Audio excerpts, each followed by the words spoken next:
الحمدللہ والصلاة والسلام علی رسول اللہ وعلی آلہ وصحبہ ومن والاه اما بعد۔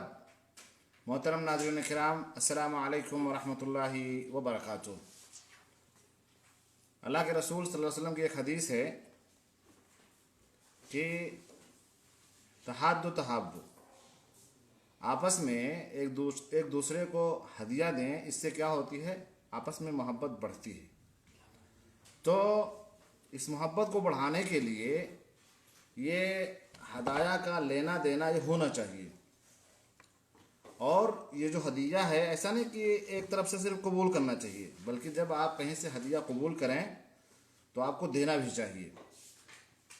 اچھی چیز ہے، اور یہ چیز ابھی موجود ہے کہ لوگ کہیں نہ کہیں اپنے متعلقین کو، اقربا کو، اعزاء کو، رشتہ داروں کو، اساتذہ کو یا دوستوں کو اس طرح گفٹ دیتے ہیں۔ دینا بھی چاہیے، اس کی بڑی فضیلت بھی ہے جیسا کہ میں نے ابھی بتایا آپ کو۔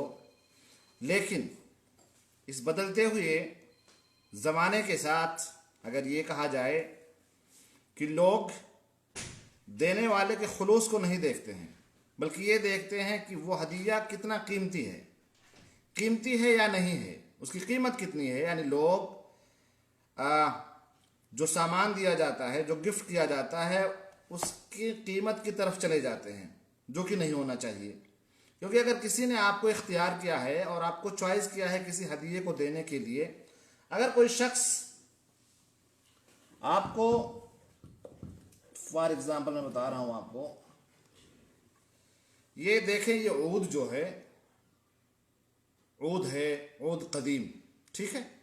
اب اس کو جو آپ کھولیں گے، اس کے کھلنے کا انداز بڑا نرالا ہے، دیکھیں اس طرح سے کھل گیا، صحیح ہے۔ اب کھل گیا تو جو اس کے اندر شیشی ہے وہ بھی اچھی ہے، یہ ہے شیشی اس کی۔ اس طرح کے گفٹ اگر لوگوں کو دیے جائیں، خوشبو اس کی اچھی خوشبو ہے، تو یقیناً لوگ اس کو لینا پسند کریں گے۔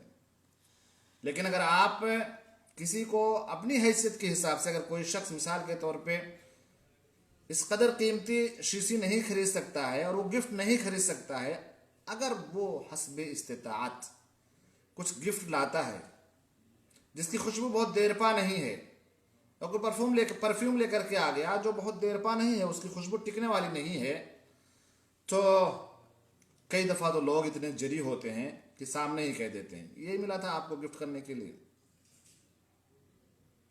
اور اگر سامنے نہیں کہتے ہیں تو اس کے پیٹھ پیچھے کہتے ہیں، دیکھتے ہیں یہ والا لائے ہیں، 2 روپے والا لائے ہیں، 10 روپے والے لائے ہیں، 20 روپے والے لائے ہیں۔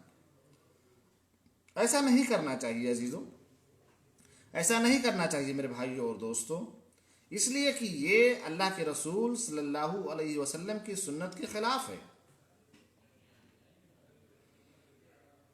اللہ کے رسول صلی اللہ علیہ وسلم نے ایک حدیث کے اندر ارشاد فرمایا، حدیث کے راوی ابو ہریرہ رضی اللہ تعالی عنہ ہیں، حدیث کا نمبر ہے، حدیث نمبر ہے 2568، حدیث بخاری شریف کے اندر موجود ہے۔ کہتے ہیں کہ اللہ کے رسول صلی اللہ علیہ وسلم نے ارشاد فرمایا، لو دعیت الى قراء او ذراء لاجبت ولو اہدی الی ذراء او قراء لقبلت۔ یہ حدیث بخاری شریف کے اندر موجود ہے۔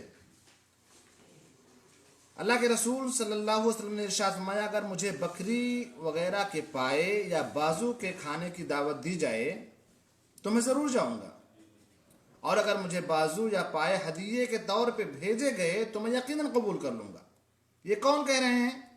اللہ کے رسول صلی اللہ علیہ وسلم۔ ہر کوئی اپنے آپ کو دیکھے کہ جب اسے کہیں مدعو کیا جاتا ہے، کچھ لوگ تو ایسے ہوتے ہیں کہ اگر کہیں سے دعوت آ گئی تو فرمائش ہوتی ہے کہ صاحب یہ ہونا چاہیے اور یہ ڈش ہونی چاہیے اور ایسا ہونا چاہیے، اور اگر ان کے مزاج کے مطابق کھانا نہیں بنایا گیا وہی آپ کو ذلیل کر دیں گے۔ اسی لیے بلایا تھا آپ نے، اگر سکت نہ ہوا کرے تو زحمت نہ کیا کریں۔ میرے بھائیوں اور دوستوں، یہ سنت کے خلاف ہے۔ اللہ کے رسول صلی اللہ علیہ وسلم نے ہمیں یہ نہیں سکھلایا ہے، بلکہ ہمیں سکھلایا ہے کہ اگر کوئی شخص آپ کو ادنا سے ادنا معمولی چیز آپ کو گفٹ کر رہا ہے، آپ خوشی بخوشی اسے قبول کریں، اور قبول کرنے کے بعد اسے دعاؤں میں یاد رکھیں۔ کسی شاعر نے کہا کہ لا تنظرن الی زہید ہدیۃ فانظر الی قلب من اہداھا، ہدیے کے معمولی پن کی طرف کبھی نہ دیکھو، کبھی اس کی طرف نہ دیکھو، بلکہ یہ دیکھو کہ دینے والا کس خلوص سے دے رہا ہے۔ اس لیے میرے بھائیوں، عزیزوں اور دوستوں، اس حدیث کو ہمیشہ ہمیں اپنے سامنے رکھنی چاہیے۔ اگر کوئی شخص آپ کو ہدیہ دے رہا ہے، ہدیہ معمولی ہے، عظیم ہے، آپ اسے قبول کیجئے اور دوبارہ اسے آپ بھی ہدیہ پیش کرنے کی کوشش کیجئے، اس لیے کہ ہدیہ ایک طرف سے نہیں بلکہ دونوں طرف سے ہوتی ہے۔ کبھی ہم آپ کو دے دیں تو کبھی آپ ہمیں بھی دے دیں، اور کبھی بھی ہدیہ دینے والے کو حقیر نہ سمجھے، کیونکہ جو شخص آپ کو ہدیہ دے رہا ہے وہ آپ سے محبت کرتا ہے، اور جو کچھ وہ لے کر کے آیا ہے اپنی استطاعت کے حساب سے اچھا ہی لے کر کے آیا ہے۔ اس لیے ہمیں ہمیشہ اللہ کے رسول صلی اللہ علیہ وسلم کی اس حدیث کو اپنے سامنے رکھنی چاہیے۔ اللہ تعالیٰ سے دعا ہے کہ اللہ تبارک و تعالیٰ ہمیں حدیثوں پر عمل کرنے والا بنائے، ہمیں حدیثوں سے محبت کرنے والا بنائے۔ وصلی اللہ علی نبینا محمد وعلی آلہ وصحبہ وسلم۔ والسلام علیکم ورحمۃ اللہ وبرکاتہ۔